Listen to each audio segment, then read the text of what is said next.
जय हिंद। मैं अनंता आप सभी का स्वागत करती हूँ। आई होप कि आप सब लोग अच्छे होंगे और अपनी तैयारी अच्छी कर रहे होंगे। तो मैं आपको करवा रही हूँ रेलवे के क्वेश्चंस जो कि मैथ्स में पूछे गए हैं और ये रिवीजन आप कर लीजिए क्योंकि आपके एग्जाम में अगेन आ सकता है। ठीक है, चलिए पहला प्रश्न है, ए किसी कार्य के 12% भाग को निर्धारित समय के 15% समय में पूरा कर सकता है। ए और बी निर्धारित समय की पूरी अवधि तक कार्य करते हैं और कार्य समय पर पूरा हो जाता है। बी कार्य का कितना भाग पूरा करता है। देखिए कोई कार्य है, कुछ उसका भाग ए कंप्लीट करता है, कुछ भाग बी कंप्लीट करता है। और यहाँ पे देखिए जो सेकेंड लाइन है वो सेकेंड लाइन क्या दी गई है, दी गई है ए और बी निर्धारित समय की पूरी अवधि तक कार्य करते हैं। ए और बी जितना भी समय निर्धारित है उसी समय पूरी अवधि तक कार्य करते हैं और कार्य समय पर कंप्लीट हो जाता है। जो निर्धारित समय दिया गया है उसमें ये पूरा कार्य करते हैं और उसी समय अवधि के अंतर्गत कार्य इनका कंप्लीट हो जाता है। और उसी समय अवधि देखिए उसमें क्या कह रहा है, जो पहली लाइन है कह रहा है कि एक किसी कार्य के 12% भाग को निर्धारित जो निर्धारित समय है उसमें से सिर्फ 12% भाग कौन करता है, ए करता है। लेकिन कितने समय में करता है, 15% समय में करता है। मतलब अगर यहाँ पे ए का कंडीशन हम ले, एक का कंडीशन क्या दिया है कि 15% ये समय में 15% समय में कितना कार्य करता है, 15% समय में 12% कार्य करता है, 12% कार्य करता है। ठीक है, कार्य जो पूरा कार्य होगा उसका 12% करता है। ठीक है, अब जो पूरा समय होगा उसके 15% समय में कार्य करता है। अच्छा, तो पूरे समय में मतलब 100% समय मतलब पूरे टोटल समय में कितना कार्य करेगा, तो 12/15% कार्य करेगा। ठीक है, कितना हो जाएगा रेशियो आ जाएगा 3 4 12 3 5 15, 4/5 रेशियो आ जाएगा। ठीक है, तो 4/5% क्या करता है, कार्य करता है पूरे समय में ना। तो पूरे समय में कार्य करता है 4/5 कौन करता है, ए ना। अब इसमें क्या कह रहा है क्वेश्चन, देखिए सेकंड लाइन कह रहा है ए और बी निर्धारित समय की पूरी अवधि, ये देखिए पूरी अवधि तक कार्य करते हैं। तो ए जो है, ए कितना पूरी अवधि में कितना कार्य करता है, 4/5। अच्छा, 4/5 ए जो है पूरी अवधि में कार्य करता है। तो अगर पूरा कार्य 5 रहा होगा तो जो पूरा कार्य अगर 5 रहा होगा तो 4 कार्य तो ए ही कर दे रहा है ना, 4 कार्य तो ए ही कर दे रहा है। लेकिन जो बचा कार्य है, बचा कार्य जो बी के लिए बचेगा ना, बी के लिए जो कार्य बचेगा वो कितना बचेगा, देखिए 4/5% कार्य तो ए ही कर दे रहा है, 1/5% कार्य बी के लिए बचेगा ना, बी के लिए बचेगा। अब ये कह रहा है कि बी जो है निर्धारित समय की पूरी अवधि तक कितना कार्य करेगा, कार्य समय में पूरा हो जाता है तो बी का कितना भाग कंप्लीट करेगा, मतलब बी जो है कितना भाग कंप्लीट करेगा। बी क्या करेगा, अगर 1/5% भाग कार्य करेगा, और यही आपका आंसर, यही क्वेश्चन का आंसर पूछा था, यही। तो आप ये देखिए यहाँ पे परसेंट है ना, तो आप क्या करेंगे 100/5 कर देंगे, 5 यहाँ पे 20, तो 20 भाग जो है 20 भाग बी कार्य करेगा। कितना करेगा, 20% भाग कौन कार्य करेगा, बी करेगा। तो ये क्वेश्चन बहुत सिंपल था। यहाँ पे सिर्फ और सिर्फ क्वेश्चन को मतलब कि ट्रिकी बनाने के लिए इतना सब लिखा गया है, लेकिन बिल्कुल भी बहुत आसान। देखिए ये क्या करता है, 15% समय में 12% कार्य करता है। जब ये 12% कार्य कर ही लेता है तो 100% समय में कितना कार्य करेगा, 12/15% मतलब 4/5% कार्य ए जो है पूरा 100% पूरे निर्धारित समय में कर लेगा। अच्छा, उसी निर्धारित समय में जो बचा हुआ कार्य है वो बी करेगा ना, तो बी का जो भाग है वो कितना है, 1/5%, कितना हो जाएगा, 20 हो जाएगा। ठीक है, तो कितना आ जाएगा, ऑप्शन नंबर सी क्या हो जाएगा, करेक्ट हो जाएगा। ठीक, तो आई होप कि आपको ये क्वेश्चन समझ में आया होगा। चलिए आगे बढ़ते हैं। किसी घन के प्रत्येक किनारे की लंबाई 2.6 सेंटीमीटर है, तो घन का पूर्ण पृष्ठीय क्षेत्रफल ज्ञात करना है। तो पूर्ण पृष्ठीय क्षेत्रफल का जो घन का फॉर्मूला होता है वो होता है 6 × a का स्क्वायर। अब यहाँ पे ए क्या होता है, ए होता है भुजा कह सकते हैं, या फिर आप कह सकते हैं किनारे की लंबाई। ठीक है, तो अब यहाँ पे 6 × ए क्या दिया गया है, 2.6 दिया गया है, 2.6 का स्क्वायर है, इसका मतलब 2 बार हम इसको मल्टीप्लाई करेंगे। फिर अब क्या करेंगे, देखिए 26 और 26 का वर्ग अगर करेंगे तो क्या आ जाएगा, 676 आता है। 2 डिजिट के बाद पॉइंट लगा देंगे, उसके बाद अब मल्टीप्लाई करेंगे, कितना आएगा, इसका 6 आ जाएगा, यहाँ पे 5 आ जाएगा, फिर 0 4 40, ठीक है, तो कितना आ जाएगा 40.56 सेंटीमीटर क्यूब, ठीक है। क्यों क्योंकि घन वगैरह जो होता है वो क्यूब में ही आता है, ठीक है। तो कौन सा ऑप्शन करेक्ट हो जाएगा? ऑप्शन नंबर ए करेक्ट हो जाएगा। चलिए आगे बढ़ते हैं। क्वेश्चन नंबर 3 है, आरुषि को किसी संख्या में 2.4 से गुणा करना था, लेकिन इसके बजाय उसने क्या किया है, 4.2 से गुणा कर दिया और उससे प्राप्त गुणनफल कितना है, 65.1 था। तो सही गुणनफल के रूप में उसे क्या प्राप्त होता अगर वो 2.4 से मल्टीप्लाई करती? तो मान लीजिए कोई संख्या रही होगी, x रही होगी, ठीक है, संख्या x रही होगी, उसमें क्या किया उसने, 4.2 से मल्टीप्लाई कर दिया तो उसका गुणनफल 65.1 आया। इसका मतलब जो संख्या रही होगी 65.1 अपॉन 42 रही होगी, ठीक है। अब क्या, अब यहाँ पे देखिए ये संख्या रही होगी, अब इसी संख्या में कितने से गुणनफल करना था, उसको कितने से गुणा करना था, 2.4 से गुणा करना था। तो इस संख्या में अगर हम 2.4 से मल्टीप्लाई कर दें तो हमारा सही गुणनफल आ जाएगा कि क्या उसका गुणनफल होगा, ठीक। तो चलिए अब इसे हम कट करेंगे, यहाँ से ऐसे कट कर दिए, 2 1 जा 2, 2 2 जा 4 हो गया, 2 2 जा 4, 2 1 जा 2 और 3 4 जा 12, 3 7 जा और 7 9 जा 63 और उसके बाद 2 7 3 जा 21, तो कितना आ जाएगा, 3 4 जा 12, 9 4 जा 36, 1 37, ठीक। अब यहाँ पे लेकिन ये पॉइंट है, अभी मैंने इस पॉइंट को कुछ एलिमिनेट नहीं किया था, तो यहाँ पे एक डिजिट के बाद पॉइंट आ जाएगा, तो क्या आ जाएगा 37.2। तो कौन सा ऑप्शन करेक्ट हो जाएगा? ऑप्शन नंबर ए करेक्ट हो जाएगा, ठीक है। 0.82, 0.802, 0.85, 0.085 में से सबसे बड़ी संख्या और 0.3, 0.03, 0.203, 2.03 में से सबसे छोटी संख्या का गुणनफल ज्ञात करना है, ठीक है। मतलब जो ऊपर वाली संख्याएं दी गई हैं उसमें से सबसे बड़ी संख्या और जो नीचे वाली संख्याएं दी गई हैं इसमें से सबसे छोटी संख्या को आपस में क्या करना है, मल्टीप्लाई करना है। तो देखिए सबसे बड़ी संख्या इसमें कौन सी है, देखिए पॉइंट के बाद क्या है, पॉइंट के बाद 8 है, फिर यहाँ पे भी 8 है, 8 है तो 0 है यहाँ पे, तो ये वाली नहीं होगी, ठीक है। उसके बाद फिर 8 के बाद यहाँ पे 2 है, फिर ये 0 है, इसका मतलब ये वाली भी नहीं होगी, ये दोनों कट हो गया। अब उसके बाद देखिए यहाँ पे 0 है, उसके बाद यहाँ पे 5 है सेकंड नंबर पे, यहाँ सेकंड नंबर पे 2 है, तो इसका मतलब 2 बड़ा है कि 5 बड़ा है, 5 बड़ा है। इसका मतलब जो इसमें सबसे बड़ी संख्या होगी वो क्या होगी, 0.85 होगी, ठीक है। हम ऐसे भी लिख सकते हैं, लेकिन हम आपको क्या कर रहे हैं, आपको कॉन्सेप्ट जनरेट कर रहे हैं, आप यहाँ सीखने आए हो ना, इसलिए हम एक एक चीज आपको दिखाएंगे कैसे किया जाता है। सबसे छोटी संख्या, अब इसमें सबसे छोटी संख्या कौन सी है, देखिए 0 पॉइंट के बाद यहाँ पे 3 है और उसके बाद यहाँ 0 है, तो जो 0 है पहले हम उसको लेंगे, ठीक है। इसका मतलब ये जो पहली वाली है वो बड़ी है, ठीक। अब 0.3 है यहाँ पे और उसके बाद यहाँ पे देखिए पॉइंट के बाद 0, पॉइंट के बाद क्या है, 2 है, इसका मतलब ये भी नहीं होगा सबसे छोटा, ठीक। अब इसमें और इसमें देखना है, अब यहाँ देखिए पॉइंट के पहले यहाँ पे 2 लग गया है, इसका मतलब ये भी बड़ा है तो ये भी नहीं होगा, तो सबसे छोटी संख्या इसमें क्या हो गई, 0.03 हो गई, ठीक है। इसको आपस में मल्टीप्लाई करना है, 3 5 जा 15, 3 8 जा 24, 25। अब देखिए यहाँ पे कैसे हम डिजिट के बाद हम लगाएंगे पॉइंट, 1 2 3 4, 1 2 3 4, उसके बाद यहाँ पे पॉइंट लगा देंगे 0, मतलब 0.0255 आंसर आएगा। तो कौन सा ऑप्शन करेक्ट हो जाएगा, ऑप्शन नंबर ए करेक्ट हो जाएगा।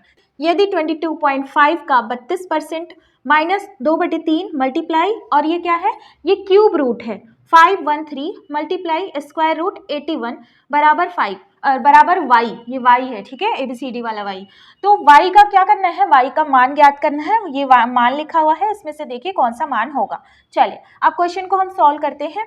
देखिए 22.5 का 32%, पहले हम क्या करेंगे, इसको सॉल्व करेंगे, इसको सॉल्व करेंगे तो क्या हो जाएगा, देखिए 22.5 मल्टीप्लाई क्या हो जाएगा, जब यहाँ पे का लिखा हो ना तो मल्टीप्लाई होता है, और उसके बाद 32 अपॉन क्या हो जाएगा 100, 100 क्यों हो जाएगा, क्योंकि परसेंट लगा है। अब यहाँ पे देखिए इसको क्या करेंगे, पॉइंट हटाएंगे, 1000 हो गया, उसके बाद 25 नवैया हो जाएगा, 25 चौके 100 हो जाएगा, 4 1 जा हो जाएगा, 4 8 जा 32 हो जाएगा, उसके बाद क्या हो जाएगा 9 8 जा 72 अपॉन 10, अभी ऐसे करते हैं, ठीक है, मतलब ये पूरा सॉल्व होके 72 हो गया, ठीक। अब उसके बाद ये देखिए इसको हम सॉल्व करते हैं, -2/3 मल्टीप्लाई, अब ये जो है ना ये किसका है, ये किसका क्यूब रूट है, देखिए ये किसका, इसको ये जो है ये क्यूब रूट किसका हो सकता है, 8 का हो सकता है। देखिए 8 8 जा 64, 8 जा कितना हो जाएगा 5 1 2, देखिए यहाँ पे 64, 4 8 जा 32, 6 8 जा 48, 49, 50, 51, ठीक, दिख गया ना। तो किसका है ये? 8 का क्यूब है, ठीक है। अब यहाँ पे क्या लिख देंगे? 8 लिख देंगे, ठीक। मल्टीप्लाई करेंगे, ये क्या हो जाएगा? ये 9 का है, ठीक। उसके बाद अब क्या करेंगे? अब हम इसको आगे सॉल्व करके दिखाते हैं आपको, आगे कैसे सॉल्व होगा। देखिए अब क्या हुआ, 3 जा 9 हो गया, उसके बाद माइनस और कितना हो जाएगा? 3 8 जा 24, 24 मल्टीप्लाई 2, ठीक। उसके बाद 7, यहाँ पे देखिए ये जो 10 है ना, हम इसको पॉइंट लगा दे रहे हैं, पॉइंट लगा दिए, माइनस 4 2 जा 8 हो गया, 2 2 जा 4 48 हो गया।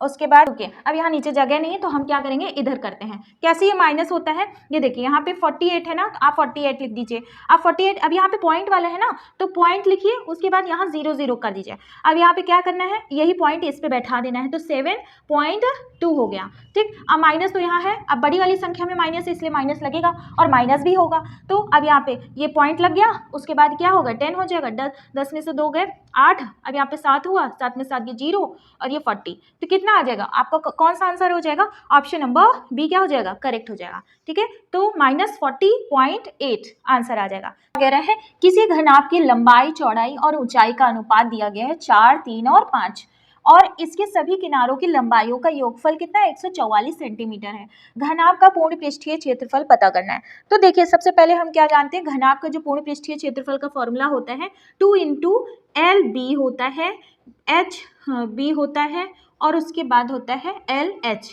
ठीक है। इसका मतलब होता है लंबाई, चौड़ाई, फिर ऊंचाई और उसके बाद फिर चौड़ाई प्लस ऊंचाई और लंबाई, ठीक है।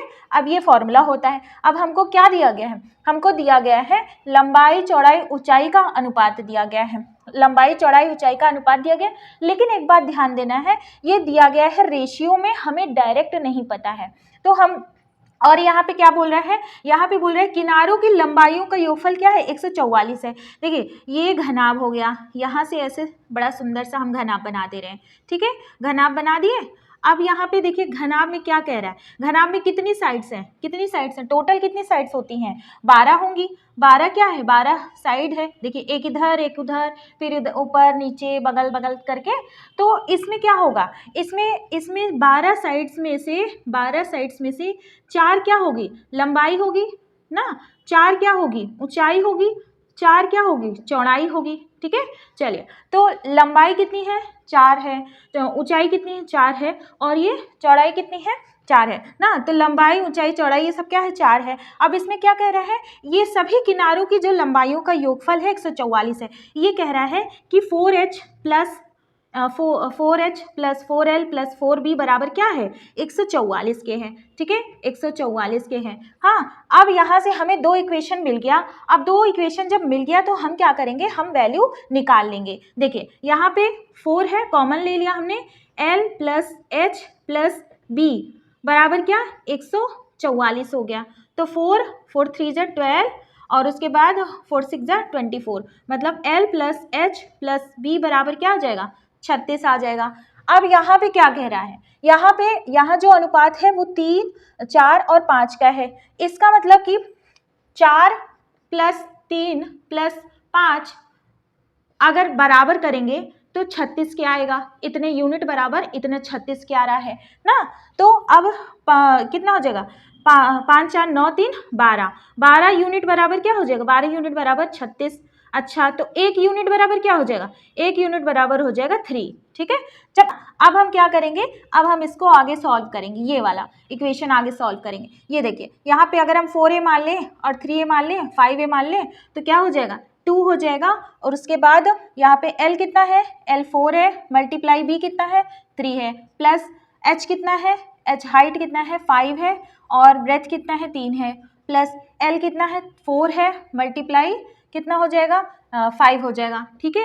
और इन सब में देखिए, इन सब में क्या है? इन सब में एक चीज़ कॉमन है ना, यहाँ पे A होता, यहाँ पे A होता, फिर यहाँ पे A होता, यहाँ पे A होता, यहाँ पे A होता, A होता, मतलब 4A मल्टीप्लाई 3A होता, 5A मल्टीप्लाई 3A होता और 4A मल्टीप्लाई 5A होता ना। तो क्या होता? यहाँ पे स्क्वायर होता, A का स्क्वायर ना, A का स्क्वायर होता। तो अब हमने क्या किया है? A को बाहर निकाल दिया है, ठीक है। A का स्क्वायर हमने क्या किया? बाहर निकाल दिया, क्योंकि ईजी हो जाएगा इससे। 2 मल्टीप्लाई A का स्क्वायर। अब यहाँ पे 3 4 से कितना होता है 12 और 3 5 जा 15, 4 5 जा 20। अब उसके बाद 2a स्क्वायर कितना हो जाएगा, यहाँ पे देखिए 12, 5 2 7 हो गया, 2 3 4 47 हो जाएगा। अब यहाँ पे आगे देखते हैं, देखिए यहाँ पे हमने क्या निकाला है, 1 यूनिट बराबर 3 ना, 1 यूनिट बराबर 3। तो इसका मतलब जो ये a है, जो ये a है वो देखिए, अगर 1 यूनिट बराबर 3 तो 4 यूनिट बराबर क्या होता, 4 गुणे 3 होता ना। तो ये जो यहाँ पे a है ये 3 ही है, ये a क्या है 3 ही है, तो 2 × 3 का स्क्वायर हो जाएगा और 47 हो जाएगा। ठीक है, कितना हो जाएगा, 3 3 जा 9 2 जा 18 मल्टीप्लाई 47 हो जाएगा।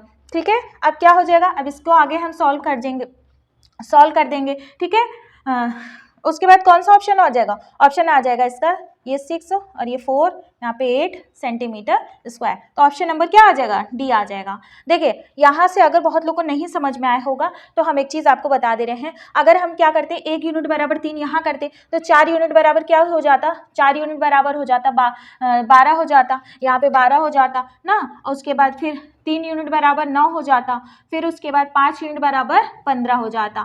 ठीक, 5 यूनिट बराबर 15 हो जाता। अब ये जो ए ही तो था यहाँ पे, 4 और मल्टीप्लाई क्या किया हमने, 3 ही तो किया ना, 3 और मल्टीप्लाई क्या किया हमने, 3 ही तो किया। 5 और a था तो a की जगह क्या था, 3 ही तो था, तो हमने क्या किया है यहाँ पे a कॉमन ले लिया है। क्यों कॉमन ले लिया है, इससे हमारा मल्टीप्लिकेशन आसान हो जाता है। ठीक है, चलिए आई होप ये क्वेश्चन आपको समझ में आया होगा। कहीं भी डाउट होगा ना तो आप पूछ लीजिएगा।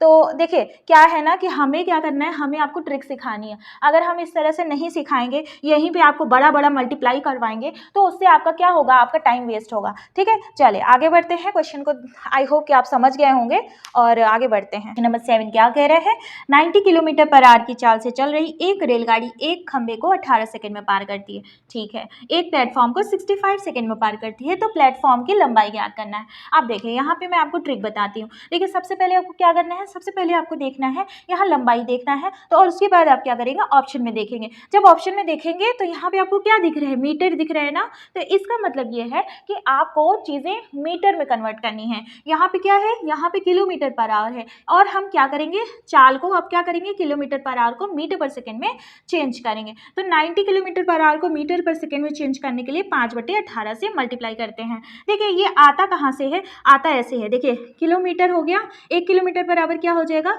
1000 मीटर होता है। अच्छा तो 60, देखिए 1 घंटे बराबर क्या हो जाएगा, 1 घंटे बराबर हो जाएगा 60 × 60 सेकेंड हो जाएगा। अब यहाँ पे 1 किलोमीटर और यहाँ पे पर घंटे हो गया ना, पर आवर हो गया। अब यहाँ पे बटे कर लेंगे, जब इसको ऐसे ऐसे करके काटेंगे ना तो कितना आ जाएगा, 5/18 ही आ जाएगा। ठीक है, तो 5/18 आ जाएगा, तो वही 5/18 से हम क्या करते हैं, मल्टीप्लाई कर देते हैं, तो ये मीटर पर सेकेंड में आता है। तो 9 1 जा हो जाएगा, 9 2 जा 2, 5 जा और कितना हो जाएगा, 25 मीटर पर सेकेंड आ जाएगा। ठीक है, अब ये 25 मीटर से पर सेकेंड चाल आ गई। लेकिन अब क्वेश्चन में क्या कह रहा है कि किसी खंबे को 18 सेकेंड में पार करती है। तो देखिए खंभा ये है, कोई खंभा है, अब यहाँ से ट्रेन जा रही है, तो ट्रेन क्या करेगी, इस वाले डिस्टेंस को भी इसी खंभे से पार करी होगी, इस वाले भी, मतलब ट्रेन के हर पॉइंट को क्या की होगी, इस खंभे से पार की होगी। तो यहाँ जब भी ट्रेन खंभे से पार करती है तो ट्रेन का जो लंबाई हो जाता है वही हम डिस्टेंस में लेते हैं।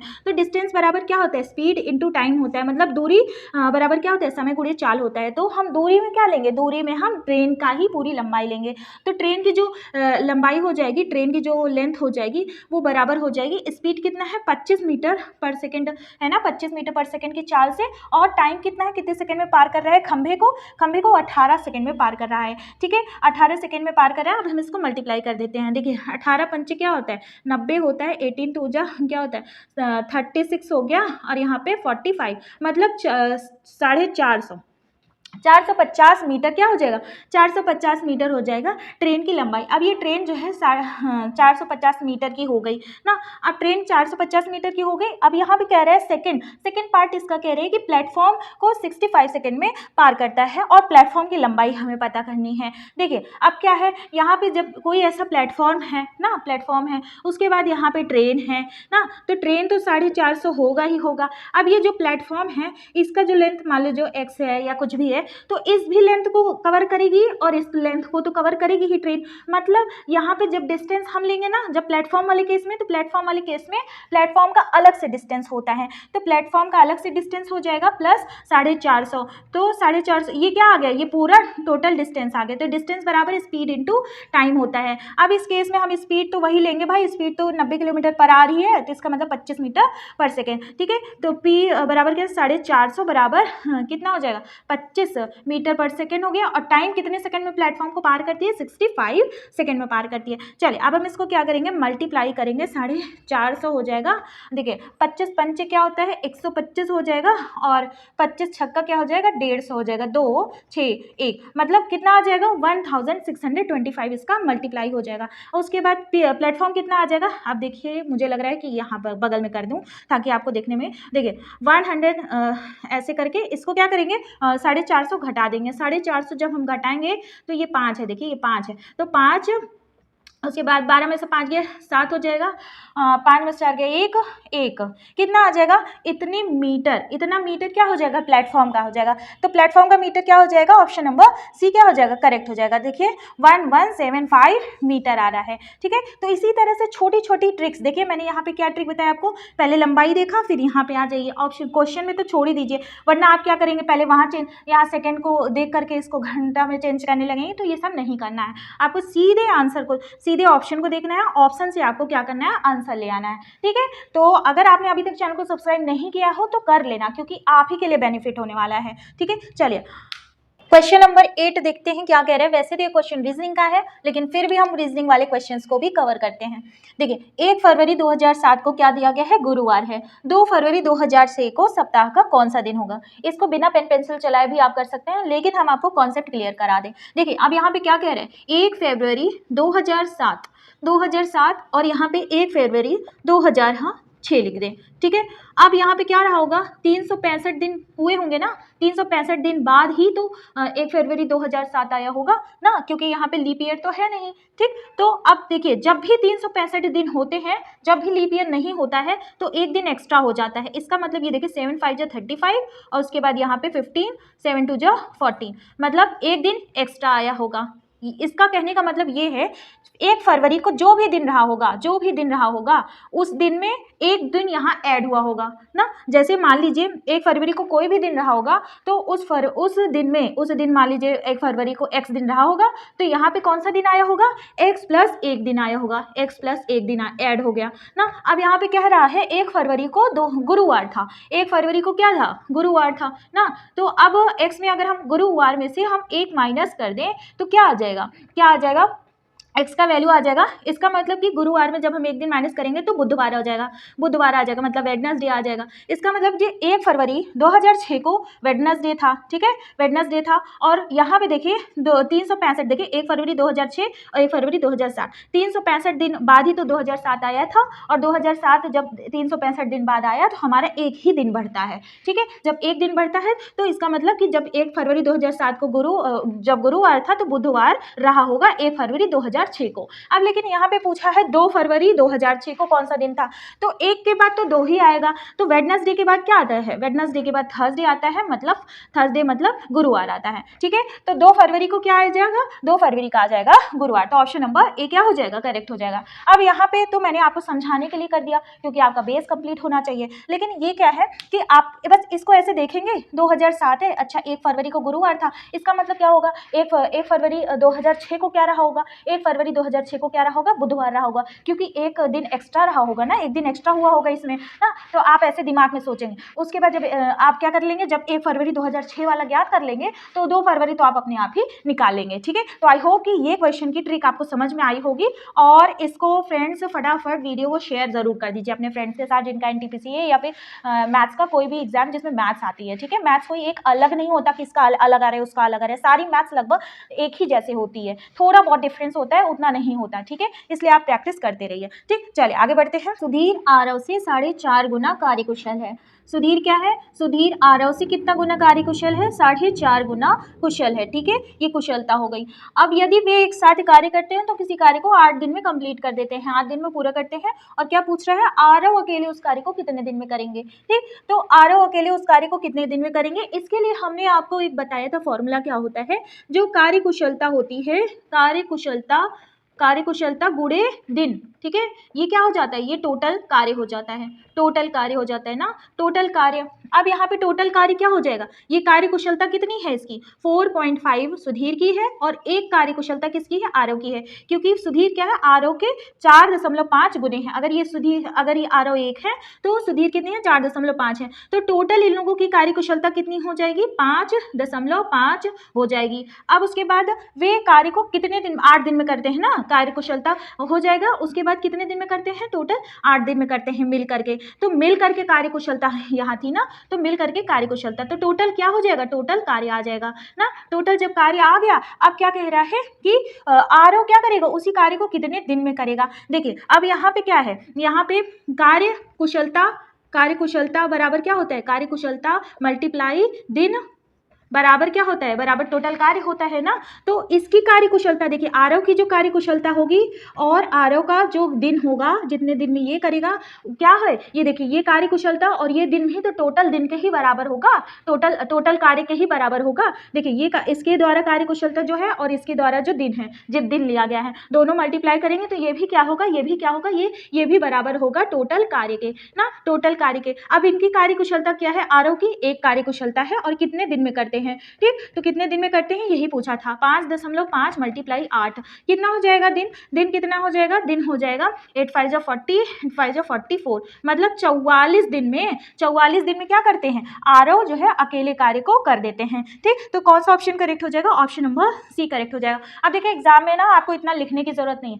एग्जाम में आप क्या करेंगे, देखिए इतना गुना है ना, तो आप ये इतना दिमाग में बैठा लीजिएगा। उसके बाद क्या करेंगे, आप इनकी कार्य कुशलता को ऐड कर देंगे। देखिए 4.5 इनकी है और इनकी कार्य कुशलता, दोनों कार्य कुशलता ऐड कर दिए, मल्टीप्लाई डेज, कितने दिन में दोनों लोग मिलकर। अब ये जो यहाँ पे क्या है, यहाँ पे मिलकर कार्य कर रहे हैं, तब भी टोटल कार्य हमें पता चल गया। अब यही टोटल कार्य तो पूछ रहा है कि ए आरव कितने दिन में करेगा ना, तो यही टोटल कार्य, तो आरव का जो कार्य कुशलता है और कितने दिन में, ये बराबर हो जाएगा टोटल कार्य के, ठीक। उसके बाद हमने कार्य कुशलता 1 देखी और दिन यहाँ पे लिख दिया और उसके बाद आ गया हमारा, ठीक है। तो आई होप कि ये क्वेश्चन आपको समझ में आया होगा। चलिए आगे बढ़ते हैं, आते हैं आज के लास्ट प्रश्न पर, और इससे पहले आपने अभी तक चैनल को लाइक नहीं किया है तो कर लेना भाई।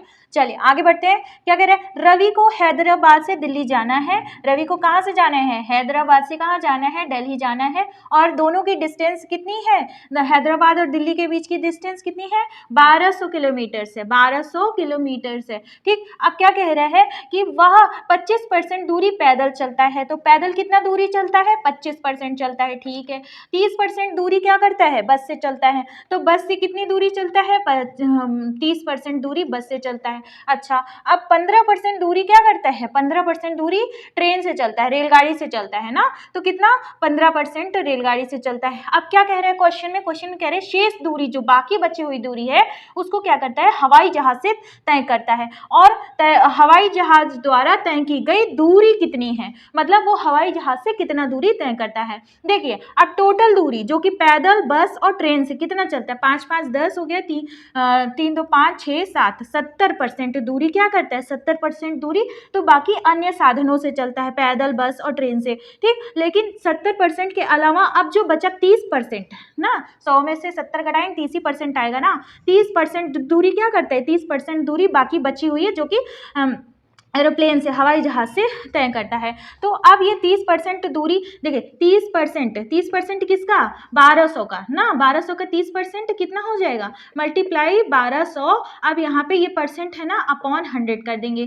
ठीक है, मल्टीप्लाई कर देंगे, कितना आ जाएगा, 12 3 जा 36, मतलब 360 किलोमीटर क्या करता है, हवाई जहाज से तय करता है। तो कौन सा ऑप्शन करेक्ट हो जाएगा, ऑप्शन नंबर सी क्या हो जाएगा, करेक्ट हो जाएगा, ठीक है। तो यहाँ पे अलग अलग किलोमीटर निकालने से अच्छा है कि आप सारे ही परसेंटेज को ऐड कर दें और उसको 100 में से घटा दें, तो बाकी बचा हुआ एरोप्लेन का आ जाएगा, और वही एरोप्लेन का 1200 के 30% दूरी तय करता है, एरोप्लेन से 360 आ जाएगा। तो आई होप कि आपको क्वेश्चन समझ में आया होगा। चलिए आगे बढ़ते हैं।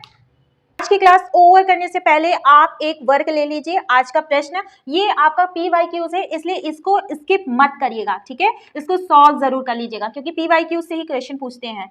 एक मैदान में एक वृत्ताकार रेसिंग ट्रैक बनाया गया है। यदि रेसिंग ट्रैक की बाह्य परिधि और आंतरिक परिधि का अंतर 33 मीटर है तो रेसिंग ट्रैक की चौड़ाई मीटर में ज्ञात कीजिए। पाई बराबर क्या हो गया 22/7। तो ऑप्शन है 4 सही 3/4, 5 सही 1/5, 5 सही 3/4, 5 सही 1/4। तो कौन सा आपका ऑप्शन आया है करेक्ट आंसर कमेंट सेक्शन में लिख के बताइएगा कि आप कहां तक पहुंचे हैं, किस लेवल तक पहुंचे हैं। तो इस प्रश्न को लगाइए और अपना लेवल चेक करिए। ठीक है फ्रेंड्स, फिर मिलते हैं नेक्स्ट क्लास में। तब तक के लिए बाय बाय, ठीक है, नमस्कार, जय हिंद।